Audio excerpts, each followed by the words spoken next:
হে আরহামার রাহিমিন, আপনি তো জানেন আমি কেমন। আপনি তো আমাকে সৃষ্টি করেছেন, আমাকে সৃষ্টি করে এই দুনিয়ার মধ্যে পাঠিয়েছেন।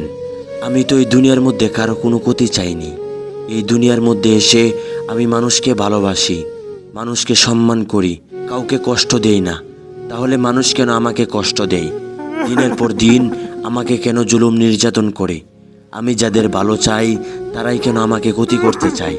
তারাই কেন আমাকে ঠকায়? আমি তো আমার এই সরল মন দিয়ে তাদেরকে ভালোবাসা দেই, তাহলে তারা কেন আমাকে কষ্ট দেয়? হে আল্লাহ, আপনি তো সব কিছুই জানেন এবং সব কিছুই দেখেন।